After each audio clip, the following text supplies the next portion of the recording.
ನೀನು ಅಲ್ಲಿದ್ಯೇನೋ? ಯಾವಾಗ ಹೋದ್ರಲ್ಲ?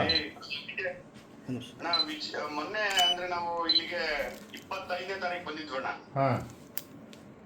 ವಿಜಯರತ್ನ ಅವಾರ್ಡ್ ಅಲ್ಲಿ ಸೆಲೆಕ್ಟ್ ಆಗಿದ್ದೆ ಅಣ್ಣ. ಅದಕ್ಕೆ ಎಲ್ಲ ಟೀಮ್ ಸಮೇತ ಎಷ್ಟು ಜನ ಹೋಗಿದ್ರಿ? ಅವರೆಲ್ಲ ಬಂದಿದ್ರು. ಎಷ್ಟು ಜನ ಹೋಗಿದ್ರಿ ಅಣ್ಣ? ಒಟ್ಟು ನಾವು 28 ಜನ, ಟೀಮ್ ಅಲ್ಲಿ ಒಟ್ಟು 61 ಜನ ಇದೀವಣ್ಣ. ಓಕೆ.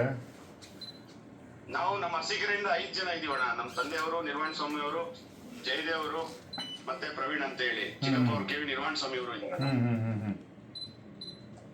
ಎಲ್ಲಿ ದುಬೈಲೇ ಇದ್ದೀರಾ? ದುಬೈಯಲ್ಲಿ ಫ್ಯೂಚರ್ ಮ್ಯೂಸಿಯಂ ಅಂತ ಹೇಳಿ ಇದೆಯಲ್ಲ, ಅದ್ರ ಎದುರುಗಡೆ ಡೌನ್ ಟೌನ್ ಮಿಲಿನಿಯಂ ಹೋಟೆಲ್ ಅಲ್ಲಿ ಸ್ಟೇ ಮಾಡಿದೀವಿ. ಅಲ್ಲೇ ಇದೀವಣ್ಣ ನಾವು. ಡೌನ್ ಟೌನ್ ಅದೇ ಇವತ್ತು ಹೇಳ್ರಣ್ಣ. ಹೋಟ್ಲ್ ಯಾವ ಹೋಟ್ಲಲ್ಲಿ ಇದ್ದೀರಿ?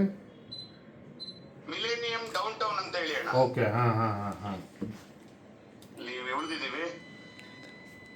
ಈಗ ಎಷ್ಟು ದಿನ ಆಯ್ತು ನೀವು ಹೋಗಿದ್ದೆ? ಅಣ್ಣ ಇವತ್ತಿಗಾಲೇ 7ನೇ ದಿನ ಆಗೋಯ್ತಣ್ಣ. ಇವತ್ತು ಸಾಯಂಕಾಲ ಹೇಳಪ್ಪ ಹೇಳಿ. ಇವತ್ತು ಸಾಯಂಕಾಲ ಅಂದ್ರೆ ರಾತ್ರಿ 9:30ಗೆ ಫ್ಲೈಟ್ ಇತ್ತು, ಅದು ಕ್ಯಾನ್ಸಲ್ ಆಗಿದೆ ಅಣ್ಣ. ಹಾಗಾಗಿ ಇಲ್ಲ, ಈಗ ಪ್ರೈಮ್ ಮಿನಿಸ್ಟರ್ ಕೂಡ, ಮೋದಿಜಿಯವರು ಕೂಡ ಎಷ್ಟು ತಲೆ ಕೆಡಿಸ್ಕೊಂಡಿರೋದು ಗೊತ್ತಿದೆ. ಹಿಂದೆ ಯುಕ್ರೇನ್ ಈ ಥರ ಸಮಸ್ಯೆ ಆದವರು ಕೂಡ ಕೇಂದ್ರ ಸರ್ಕಾರದಿಂದ ಅದನ್ನು ಕರೆಕ್ಟಾಗಿ ಹ್ಯಾಂಡ್ಲ್ ಮಾಡಿ ಅಲ್ಲಿದ್ದಂಥವ್ರನ್ನ ವಾಪಸ್ ಕರ್ಕೊಬರೋಂಥ ವ್ಯವಸ್ಥೆಗಳು ಆಯಿತು. ಇದು ಯಾರೂ ಕೂಡ ನಿರೀಕ್ಷೆ ಮಾಡಿರಲಿಲ್ಲ, ಅಚಾನಕ್ಕಾಗಿ ಶುರುವಾಗಿರ್ತಕ್ಕಂಥದ್ದು. ಆಯಿತಾ? ಖಂಡಿತ ನಾನು ದೆಹಲಿಗೂ ನಾನು ಕೂಡ ಮಾತನಾಡ್ತೇನೆ ಯಾರಿಗೆ ಸಂಬಂಧಪಟ್ಟವ್ರಿಗೆ. ಖಂಡಿತ ಅಲ್ಲಿ ಇದು ಮಾಡಿ ಸುರಕ್ಷಿತ ಬರೋದಕ್ಕೆ ಏನು ಬೇಕು ಅದಕ್ಕೆ ಪ್ಲ್ಯಾನ್ ಮಾಡ್ತಾರಪ್ಪ. ಈ ನಿನ್ನೆ ಇವತ್ತೇನು ಆ ಥರ ಏನು ಅಲ್ಲಿ ಇದಾಗಿಲ್ಲಲ್ಲ?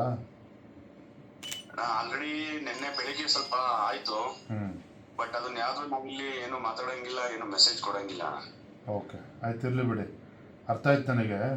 ನಾನು ಖಂಡಿತ ನಾನು ಸಂಬಂಧಪಟ್ಟದವ್ರಿಗೂ ಮಾತಾಡ್ತೀನಿ ಇಮಿಡಿಯೇಟ್ಲಿ. ಏನಪ್ಪ, ನೀವು ಗಾಬರಿ ಆಗಬೇಡಿ, ಸುರಕ್ಷಿತ ಬರೋಕ್ಕೆ ಅಂತ ಪ್ಲಾನ್ ಮಾಡಿಲ್ಲ. ಆದಷ್ಟು ಬೇಗ ತಾವು ಮಾತಾಡಿದ್ರೆ ಒಳ್ಳೇದು. ಈಗಲೇ ಮಾತಾಡ್ತೀನಿ. ಇಲ್ಲ, ಅರ್ಥ ಆಯ್ತು ನನಗೆ, ಈಗಲೇ ಮಾತಾಡ್ತೇನೆ, ಖಂಡಿತ ಮಾತಾಡ್ತೇನೆ. ಮಿಲೇನಿಯಂ ಹೋಟೆಲ್ ಅಲ್ವಾ? ಅವನ ಮಿಲೇನಿಯಂ ಡೌನ್ ಟೌನ್ ಅಂತ ಹೇಳಿ ಫ್ಯೂಚರ್ ನ್ಯೂ ಮ್ಯೂಸಿಯಂ ಅಂತ ಹೇಳಿ ಮಾಡಿದಾರಣ್ಣ. ಈ ಫ್ಯೂಚರ್ ನ್ಯೂ ಮ್ಯೂಸಿಯಂ ಅಂತ ಹೇಳಿ ಅದ್ರ ಎದುರುಗಡೆನೆ ಅಣ್ಣ. ಆಯ್ತಪ್ಪ, ಆಯ್ತು, ಇಮಿಡಿಯೇಟ್ಲಿ ಮಾತಾಡ್ತೀನಿ.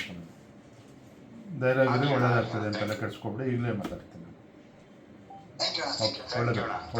ಒಳ್ಳೇದು. ಸಾರಿ, ನಂಗೆ ಗೊತ್ತಾಗಲಿಲ್ಲ ಪಾಪ, ನೀವು ಫೋನ್ ಮಾಡಿದಾಗ ನಾನು ಬೆಳಗ್ಗೆ ಅದು ಮೀಟಿಂಗಲ್ಲಿದ್ದೆ, ನನಗೆ ಅರ್ಥ ಗೊತ್ತಾಗಲಿಲ್ಲ. ನಾನು ಈಗ ವಿಷಯ ಗೊತ್ತಾಯಿತು. ನಾನು ಇಮಿಡಿಯೇಟ್ ಅಟೆಂಡ್ ಮಾಡ್ತೀನಿ ಶಿವಕುಮಾರ್. ಇಮಿಡಿಯೇಟ್ ಅಟೆಂಡ್ ಮಾಡ್ತೀನಿ. ಒಳ್ಳೇದು. Take care. ಒಳ್ಳೇದು.